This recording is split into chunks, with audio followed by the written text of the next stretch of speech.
and welcome to the Kink Perspective. My name's Chris. I'm a psychotherapist and consultant. Today, I'm going to dive into a topic that's been stirring up a little bit of heated conversations, especially over the last few months. I think very recently, for me at least, somebody that I've had some interactions with has kind of brought it again to the forefront. Today, I'm going to be talking about what I'm terming what I call kink dictation, or a lot of us know it as kink policing, and this whole slippery slope of doing these things and imposing our will on others. Before I dive into all of this, I want to take a moment to really thank both my new listeners and all of my loyal supporters. It does really mean a lot to me that you're here. Your involvement is what makes these discussions really worthwhile. We're talking about subjects that aren't always easy to discuss, especially publicly. So we have this forum where we can approach these conversations, and they're not just sexually based. They're really about the underpinnings of what we are involved with in the community. So, if you do find value in what I'm sharing, I'd love you to check out that donation link that's in my description on Spotify. Every little bit helps. It especially allows me to keep the show growing and to explore much newer concepts and ideas that are really important to all of us. So let's go ahead and get into this. As I'm starting to talk about this whole kink dictation thing, I want you to think about how we as a community can really rely on the respect towards others' autonomy and understand each other's desires, fantasies, and what brings people to kink, especially when we start getting into positions where we may or may not have a little bit more influence or perception over other people. So first, let me go ahead and explain this whole concept of what I'm calling kink dictation. Let's unpack this for a moment. And this whole phenomenon occurs when people or a lot of big groups start to impose their views on what's acceptable in the kink world, and they really do create a hostile environment where different preferences, if you will, they're shamed or they're dismissed. And it's kind of like saying, well, if you don't fit into what my view of kink is, you're out. A lot of the times when I see this happening, I start to actually question what these people are doing in the BDSM world, if they're actually involved in the lifestyle or if it's more of an online thing for them. And I see it like that because, in all of my years that I have been involved with the BDSM community and the different countries that I've been fortunate enough to visit, from the UK, big shout out to you guys over there, to the US, parts of Canada, wherever I've been fortunate to experience kink in this world, the one thing is that when I'm at actually a dungeon, we're seeing all these different things go on, different communities coming together under the fetish umbrella to kind of celebrate their diversity in this lifestyle. The one thing that I do not see, but is starting to rear its head even in the public sphere, is people condoning what other two consenting adults are doing, or expressing, or fantasizing about, or desiring to do. And that's a problem. I have a huge problem with it. I've kind of stayed out of the discussions on a lot of this. It doesn't matter what I think about certain things. That's not relevant, and there's no bearing on any of that. I joke with the rope community a lot, right? I give them a hard time, but I have really good friends who are involved, and I don't have a problem with it. But just because I don't like it and I start to say, oh, well, there's a lot of injuries that, happen in the rope community, or there's a lot of problems, or that should, I don't agree with it. So I think rope should be out. And I'm not really giving any concrete things. It's just more so I don't agree with it. Let's get rid of it. So this becomes this conversation that we're starting to have, that these things are starting to transpire. Now, I'm going to get into a little bit heavier kinks, where I think some of this is coming in this policing of, especially when we have a social media presence, and what I see a lot of these people doing. I think a lot of it is grandstanding and virtue signaling. I think a lot of it is imposing your will for others so you think you can invoke change for whatever reason. I don't agree with it. I don't have to agree with somebody's kink is privately. I'm not going to tell two people who want to get involved in scat or water sports, blood play, or anything else, they can't do it because I don't agree with it and I think it's wrong. Because trust me, there's a lot of other stuff that a lot of these people who are dictating to others that I've seen, I start looking into who they are, things they're a part of, the things that they're doing. Well, the slippery slope has begun. So let's keep kind of pulling at this string here a little bit, right? Now, especially on a place like FetLife where we can block people, interact with them, we can mute them, or on Twitter or Instagram, again, you can block these people or you can not allow them to see your content. I want you to imagine for a moment if you stumble upon somebody's expression of a kink that you don't personally like or understand or maybe even find unsettling, instead of maybe engaging in some sort of discussion or simply just, hey, better yet, moving on like an adult, some people decide to quickly start admonishing these people. They start ridiculing them for what they do, telling them how wrong they are. Now, while any of these actions can seem small, this behavior here starts to have a significant repercussion. Now, from a psychological standpoint, this kind of, badgering or quote-unquote kink policing or kink dictation, if you will, leads to a phenomenon, as many people know it, known as groupthink, where the desire for the conformity of a group discourages any type of open dialogue. We don't talk about that. You're not allowed to talk about that. You want to be a part of this group? You can't like that, think about it, interact it. The moment you do, you're out. Now, these types of groups, or this type of behavior, more so, I tend to find a lot of these people talk about we are the most inclusive and everything else until you decide to go against what the groupthink is. It's even stifling your own creativity. It creates this whole environment where people have to conform to a specific set of certain interests, and you might as well forget your exploration or your any individual expression. That's gone. And over time, this leads to feelings of shame, inadequacy, rejection, and especially with people who already feel maybe misunderstood. And God knows that the world doesn't really understand BDSM as it is, let alone all the subcategories that are involved with it. Now, if you're blocking or muting or deleting friends or anything else for people's kinks, that's not only undermining the whole community inclusivity part, but it creates this atmosphere of judgment and exclusion, like somehow you know better than they do. What I find interesting about this concept here is that when I talk with these people who are doing this, and the reason why this got prompted, a lot of these people don't even have a background in BDSM. Now, kink and BDSM are a little bit different. For the most part, kinksters are kind of more intermixing their sexual aspects and their connotations. They're searching for the sexual high versus the power, authority, and exchange. The core tenement, besides the whole commitment and consent, is power exchange inside of BDSM. Now, most of these people, when I have had conversations with them, it's, I just want to kind of get a slap on the butt and maybe have some, get tied up and then have some sex. That's fine. There's nothing wrong with that. That's just kinky sex. All good. But that's not the core essence of what BDSM is. So I then start to question, if you have no basic understanding, and I'm going to get to what I know a lot of people are going to start thinking about me, but if you have no basic understanding of really what BDSM is, then how are you commenting on it?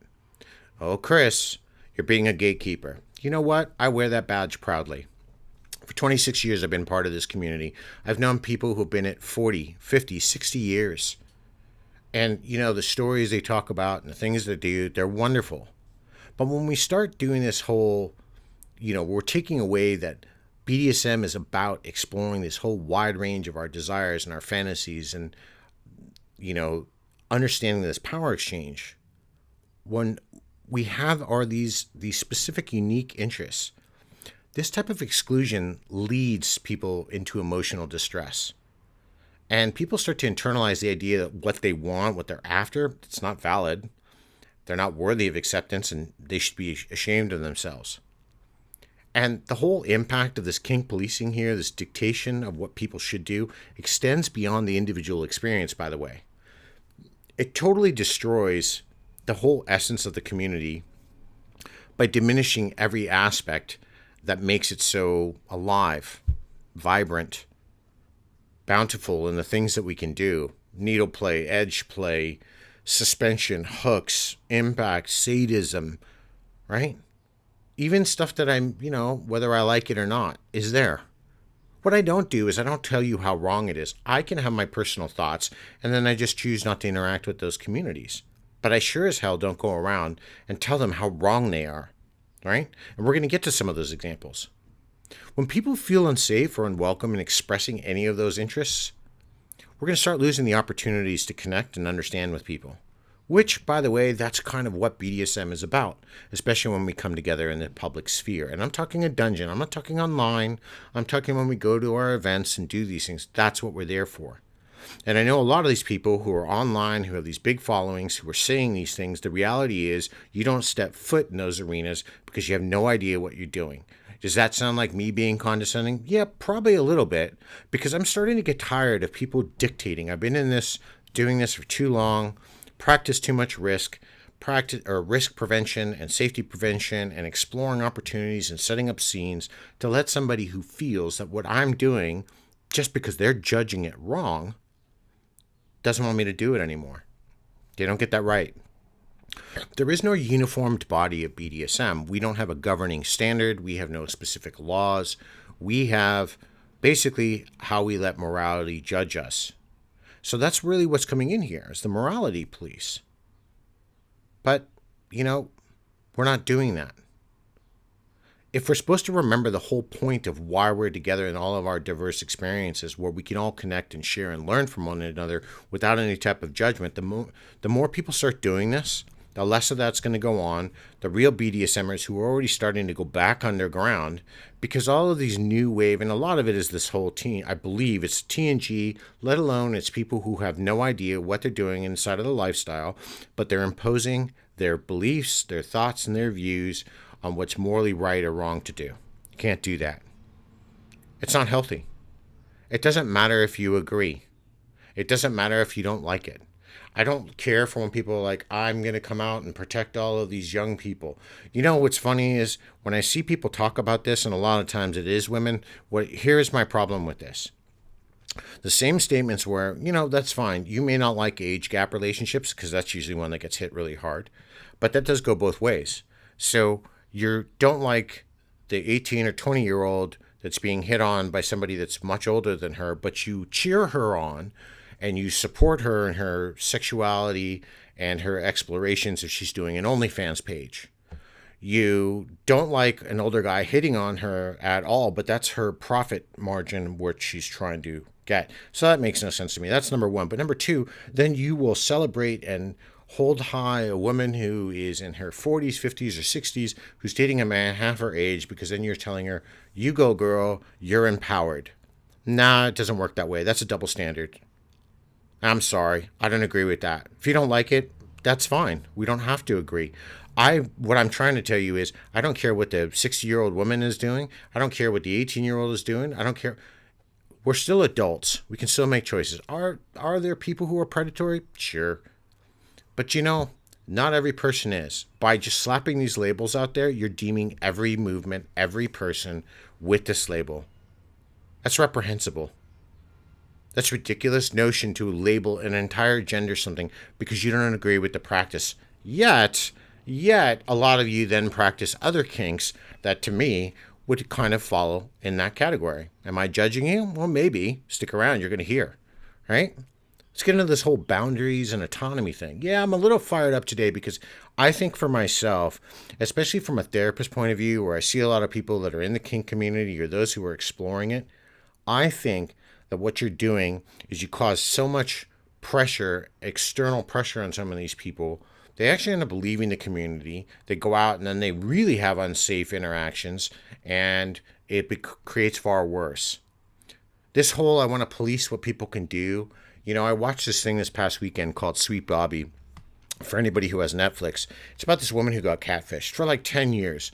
Felt really bad and all this stuff. And here's the whole point of this. At the very end of this thing that, this documentary after 10 years and it all came out, she was being, I'm not going to give you the who, but after she found out who was catfishing her.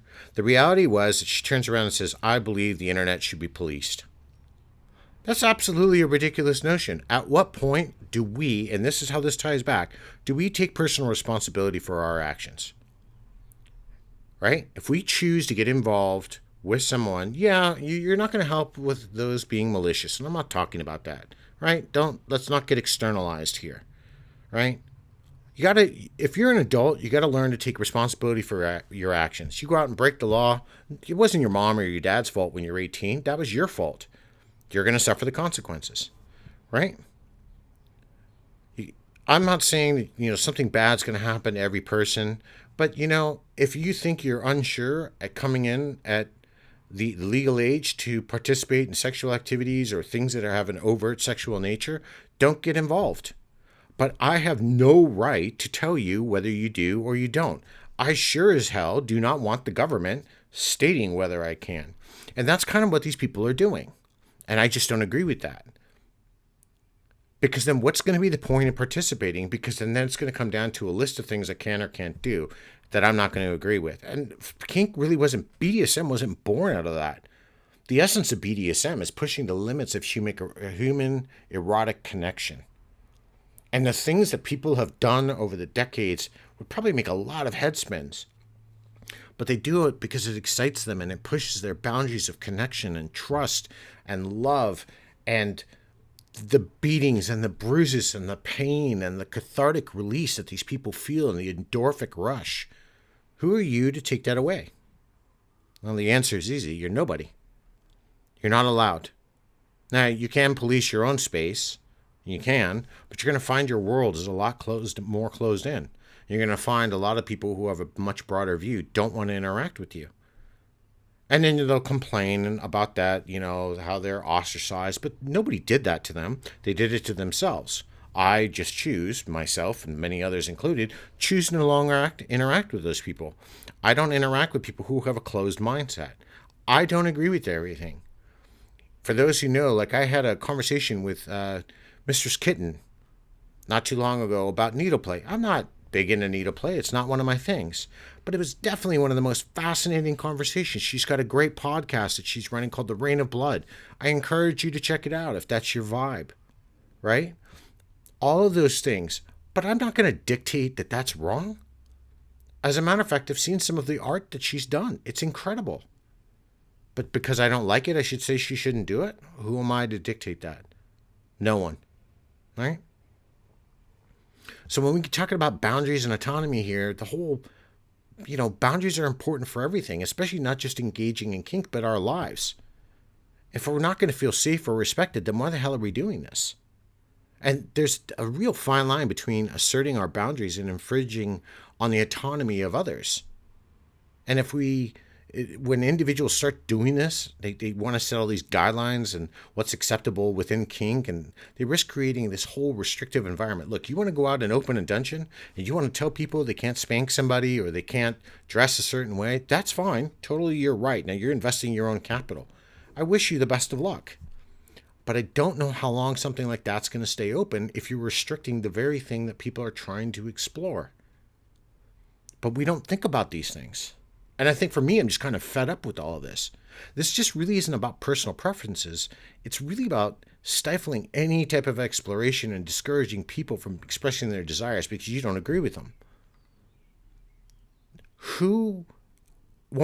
I don't like to call people narcissistic at all. I really don't. Let alone the criteria for diagnosing that. I mean, it's less than 2% of the people on the entire planet. But you're really demonstrating some narcissistic traits when we do this. Because only your way is it. You don't care about what anybody else. It's only about you in a position of power and authority. And those are, by the way, some of the traits of narcissism. It doesn't make you a narcissist. It's just a demonstration of those traits or a demonstration of that behavioral trait. Imagine if you walk into a room where every conversation is dictated by one voice. We heard that not too long ago as people on this planet. It's not really inviting, is it? It's not very fun. And the same goes for this community. This whole need to control or dictate what others can do from a psychological standpoint here, this stems from this whole place of fear or misunderstanding. It really does. Now, Look, people may misjudge certain kinks, or they assume they're not overly harmful, but without understanding everything that's involved. Now, for instance, let's talk about things like, I don't know, CNC, breath play, DDLG, right? Even race play. All these dynamics are frequently misunderstood. Now, critics might label them as maybe abusive, exploitative. They fail to recognize the importance of consent and communication in all these interactions, right? I don't agree with breath play at all. I think it's highly dangerous. Some really intelligent people in this community, a couple people that I really look up to, have written brilliant articles on why you shouldn't do it. I'm not here to tell you you should or shouldn't do it. I think there's a lot of dangers, and you need to understand what the risk is before you get involved, right? The DDLG community is completely, whether it's misunderstood or not, there are a lot of people who have a lot of views about it. My personal views on it don't matter, whether I agree with it or not. I'll just put it this way: I don't participate with it at all. It's not even in my purview. It doesn't appeal to me whatsoever. CNC, I've done a show on that. There are multiple ranges inside of CNC, from primal play to extreme degradation and interrogations, all the way to simulated forcible engagement. I'm going to leave it at that, right? So I need my show not to get in trouble. But if we're going to start limiting things, or, and even race play, the conversation, especially over the last few months, is talking about how race play perpetuates the cycle of racism. And, I just, frankly, I don't agree, because the conversation typically only comes down to two races. Well, then you are completely leaving out, what about somebody from India who only seeks out to date somebody from Mexico, right? Or what about somebody from China that only wants to date, somebody from the Ukraine? If they're seeking them specifically out for their skin color because it excites them, if they are two consenting adults, who are you to dictate? I agree. Whether we agree with it or not, I don't think they're carrying this on into the public. Does it perpetuate anything? I don't believe so. I don't see, people say they see all these groups and they're walking around, and of course, with it being election time in the United States, it's causing a lot more contention because, well, I don't even want to get into that. And I don't want to make my show political. And, I have a lot of thoughts around that. But what I am going to say is I see a lot of people that are on one side that are saying you can't do this, but yet they're absolutely doing what they're claiming that they're against. Control over what people can do, think, say, or feel is autocratic and fascist. We should start learning the definitions of words before we start understanding and just chucking things out there, right? Because that's really what you're doing. You're telling people what they can and can't do. But if we specifically get back to these kinks for a second, all of these kinks that have come, these few, which are a little bit more on the harder core end, for the most part, they're built on trust. They're built on consent. They're built on conversations. CNC is totally grounded in pre-established agreements, safe words, designs of the scenario. It allows people to explore this intense fantasy without crossing real-life boundaries. For some, it can even be a cathartic release of past issues that they're dealing with. If we dismiss these kinks outright, we're totally invalidating people who enjoy them, but you're also discouraging any healthy discussion about consent and limits at all. You're destroying the autonomy of people who are adults. You're labeling kinks that are unacceptable. And first off, everybody's going to say, oh, well, it's just race play. Well, then why not CNC? I see people in my practice that have dealt with sexual assault.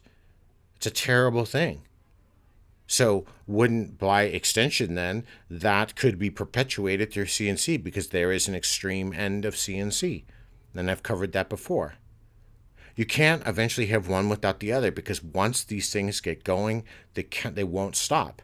Well, if we're going to stop CNC, we're going to stop race play. Well, the next thing I'm in on the board that's really risky behavior, and it's dangerous, and it has been known to cause some severe injuries in the community. A few years ago, there was a wonderful couple that something happened to them, and I believe it was the husband or the boyfriend of this pair during a extreme waterboarding incident, right? That's another one.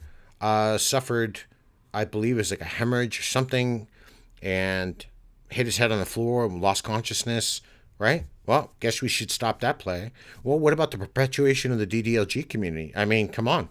Where does it stop? Do you see the snowball effect that we're doing when we start dictating? We're going to be down to you can just spank somebody or maybe tie them up. Anything else, you are ostracized. And my God, I cannot imagine that world. The one thing is that these people are far and few between. I'm sorry that if you don't like these things, look, I don't agree with them. And a lot of the stuff that I don't agree with, I just don't participate in it. It doesn't perpetuate anything. That's what I call projection. Right? You're just blanketing people. That's completely an abhorrent notion. Who are you to dictate and say to others you can't do something? That totally even dismisses those who participate in any of these things who want to do it. You're not inclusive then. You're attempting to dictate to others what they can and can't do because you find something repugnant. Well, then maybe the lifestyle isn't for you and it's a little too hardcore. I don't agree with everything. I don't agree with scat play, but I'm not going to tell people, or worse, there's, crustophilia, vomiting on somebody, Roman showers. Don't like it? Maybe we should tell them to stop doing it. Right? What about edge play? What about, even for that matter, extreme orgasming? My God, where does it stop? Chris, you're just taking this too far. It's never going to get like that. Well, they're trying it now. So far, the people in control of a few places haven't backed down, and I applaud them for that. Once you start giving in, it doesn't stop. I don't have to agree, right? But I see far more of the people that are trying to get some of these kinks torn down because they're calling them either racist or ageist or ableist or all this other garbage they're throwing out there, and it is garbage because you're imposing your will. You're a minority voice that's imposing your will on the masses of other people who enjoy it, including people you say are the ones that are being destroyed by it, which is the most ironic part. Right? I've been trying to actually invite people on my show. I've reached out to a few to talk to them about DDLG, breath play, race play, and CNC, some of the more extreme CNC scenes that I've discussed with people in private. They don't want to talk about it because their boundaries are very firm. They enjoy it. They're willing participants. They're a consenting adult, and they're going to keep doing it. And they have all my support in the world. God bless them. And there's one person that I'm talked to and had a really good conversation, and he even said, "Hey, I don't want to, but I'm tired of talking about it." And I told him, I support you. Do what you got to do as long as it makes you happy. But there's this whole slippery slope here of doing all of this. And this whole impact is going to be to the community, because when we start dictating what's acceptable, we might think we're protecting people, but it's going to lead to the whole consequences for everybody involved. Let's go down this list again here. Let's talk about CNC first. It's jarring, right? I mean, who the hell wants to do simulated assault scenes? But first off, it's all about clear communication and trust. You're not going to get involved with somebody you barely know, or at least you shouldn't. You should have a huge foundation of trust if you're going to engage in this. For the most part, people who are involved in that kink don't do it blindly. They have really thorough discussions. They set boundaries. They set up the scene. They might have safe words. They know what each person wants out of the experience. But if we start policing this, we might be disregarding the time and the effort that goes into ensuring that everybody feels safe, respected, and wants to have the fantasy live out in their mind. Yeah, but you know what? You don't agree. Let's just kick it out. So it's gone from kink, right? So CNC's gone.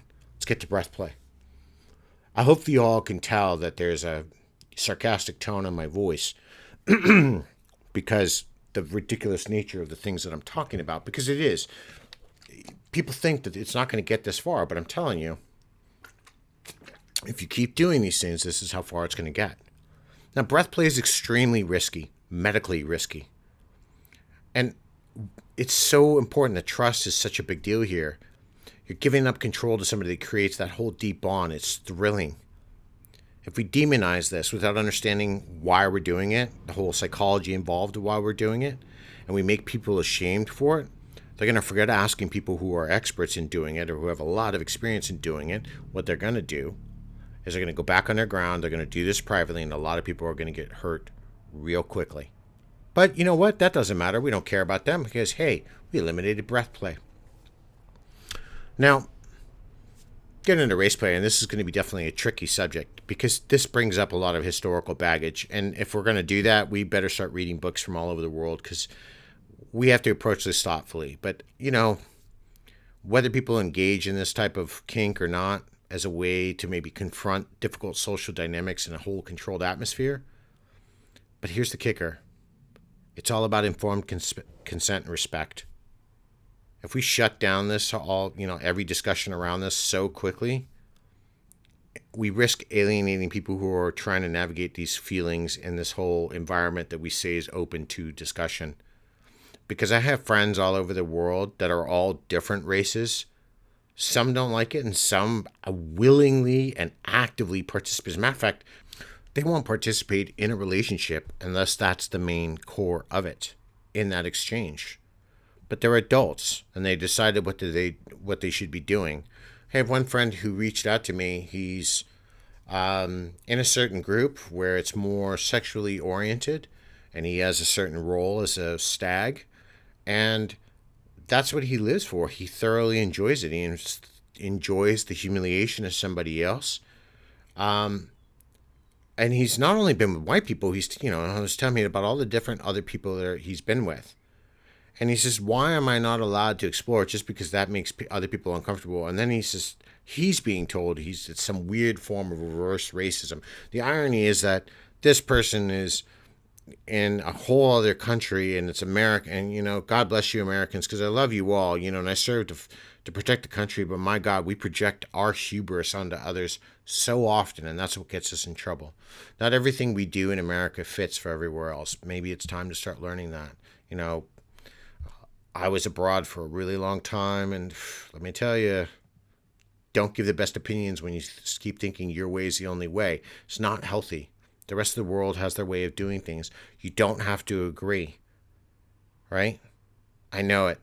Your kink is not my kink, and your kink's okay. That's been a tough pill to swallow. We've all been swallowing it for as long as kink's been around, but because you don't want to take it anymore. But again, maybe you have to re-identify what actually brought you to kink in the first place.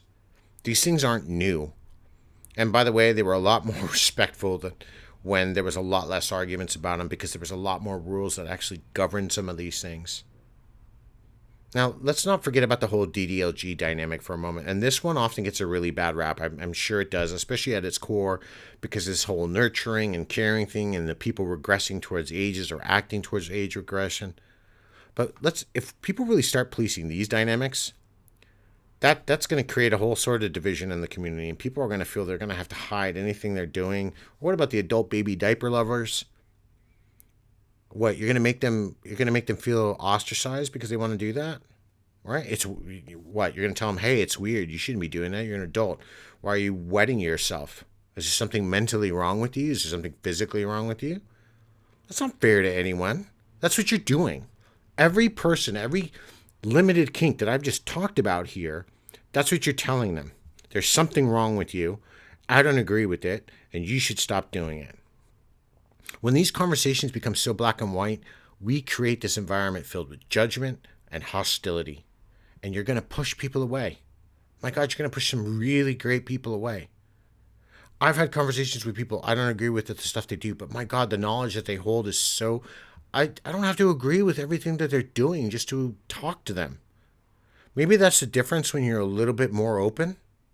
And maybe it is a conservative thing. I don't know. I'm a moderate conservative. Right? I listen to discussions on either side. But if your decision is something like this and you're coming at it from, this whole progressive nature, I'm not going to listen. There's nothing to listen here. We're not policing each other. Just doesn't work. There's a lot of psychological implications here, and I've been thinking about these for a while. And it's probably why I'm so fired up, because I'm starting to, I get, on average now, between 5 and 10 emails a day about this stuff. And first, we have to consider how policing really starts to create shame and stigma, because that's the first couple things I'm starting to hear all the time. What's wrong with me? If I can't do it, what's wrong with me? I'm unacceptable. I shouldn't be around. I'm a burden. My God, those words from people in our community. It's not about personal preferences. It's an attack at their core, at their desires and their fantasies and what draw them to this lifestyle. That shame leads to anxiety, depression, and isolation. They withdraw from the community. They withdraw into themselves. They don't connect with anybody else. They hide their true selves. They fear judgment from others. And that, again, cascades into stifling their ability to connect and engage openly with not just the kink community, but people in general. And then let's talk about their mental health. They feel invalidated. And my God, if you've ever felt invalidated in your life, you know what that feels like. Each kink that's connected into BDSM is part of a broader spectrum of the human experience. And when someone's dismissed or you attempt to police them, you're going to make them feel inadequate. They're going to question their self-worth or their right to enjoy anything that's consensual. And that's the key word, consensual. 2 people agree to do it. 2 people want to do it. 2 people are going to do it. You don't get a say just because you don't agree with it. That internal conflict is going to be debilitating, and it's going to prevent people from seeking any help or any support for how they feel, because you're going to shame them and make them hide in isolation. And my God, we're back to that inclusive crowd. Don't shame me. Well, guess what you're doing? That's really what you're doing here. You can't underestimate the importance of, having an open dialogue with people. If you want the kink community to be well-rounded, it's got to be open. It can't be isolating. Again, if you want to only do 2 or 3 things, go open a dungeon and tell people that come there you can only do 2 or 3 things, and then let me know how long that club lasts. I'll stop by. I don't think you're going to last very long. I think you're going to pay for a year or 2 worth of rent, which is a commercial space, and you're going to pretty much have no one come by. I'm at a loss for words here, y'all.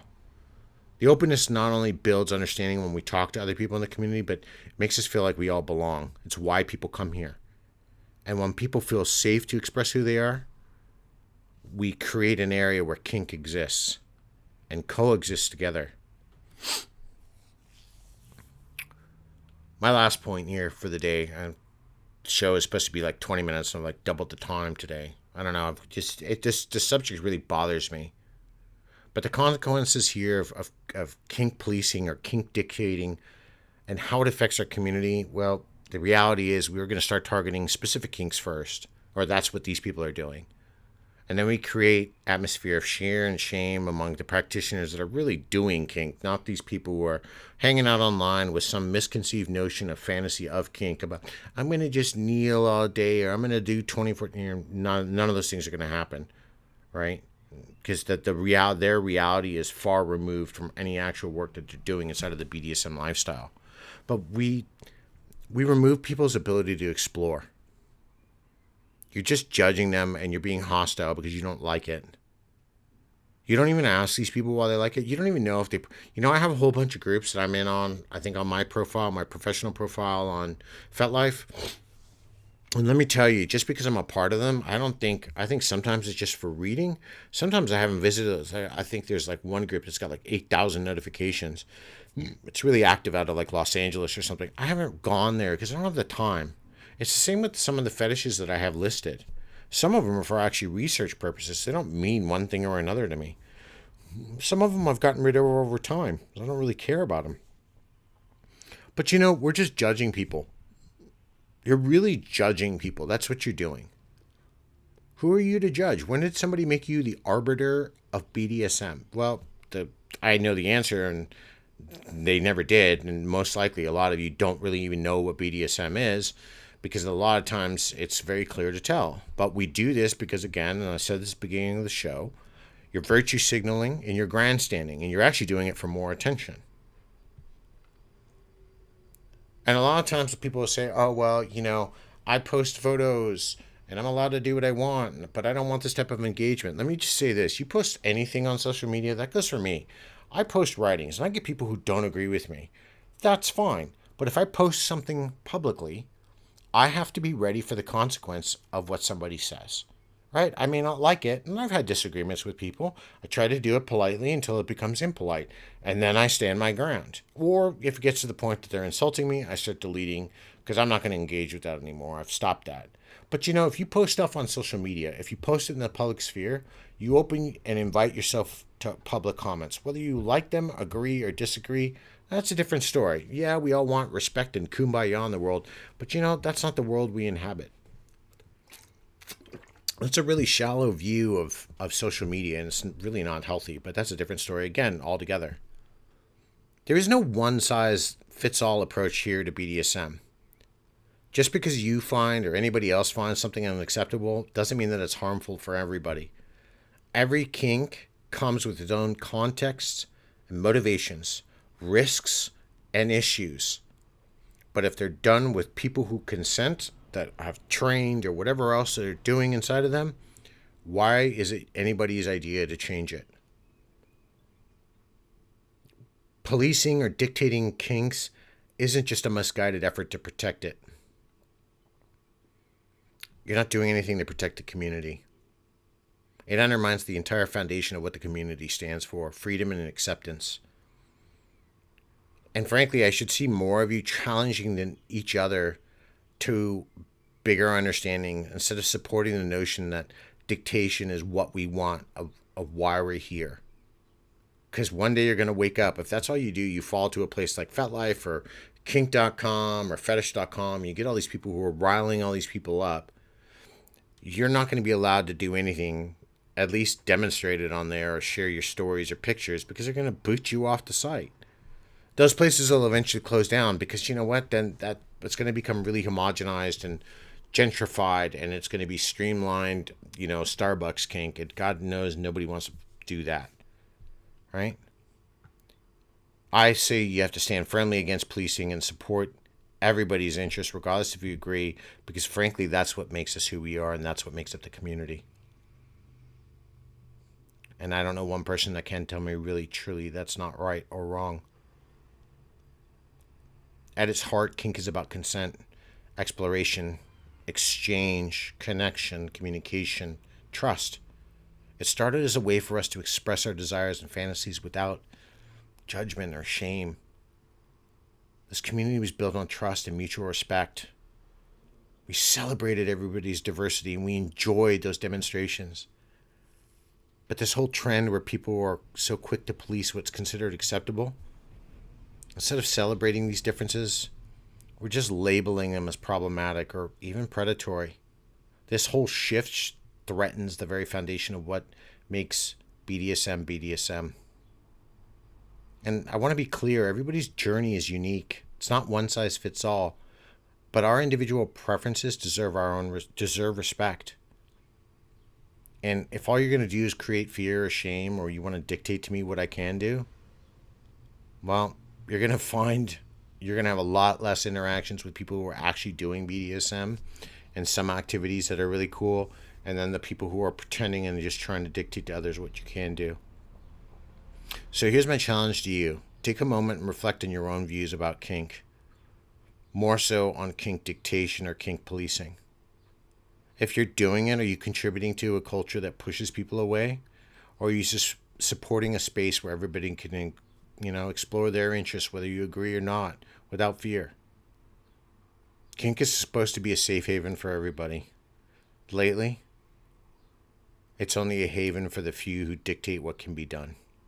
That's not the kink I know. So I want to hear your thoughts and comments. I know the show ran a little bit long, but I think it's really important. I'm really fired up about it, as you can tell. There's a lot on my mind about this particular subject that you can hear. Give me your thoughts on it. I do, and another way to support my shows, I do have a book out. It's called Tangled Desires, the intersection between BDSM and psychology. You can get it wherever you get ebooks, or there is a print version available. On my website, I now have some community resources that are available that you can get for free, and I put out there. So I think they're really important. I've done these for the community. So if you go to my website, enhancedmind.com, just Google it. You can find it. And you go to the resources tab. The newest one is now called the BDSM Communication Inventory. So it's something I put together for people to start. How do you have conversations with your partner and things that you need? I think it's really beneficial. That's there for free. It's in a PDF form. And the second one, or the first one, is what I started this with, which I think is really important. It's called the Partners Dynamic Checklist. This is building healthy, intentional BDSM relationships.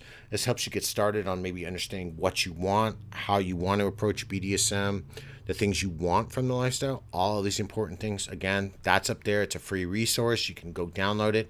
Again, when people ask me, what do I, if I'm donating to you, Chris, what does this help me do?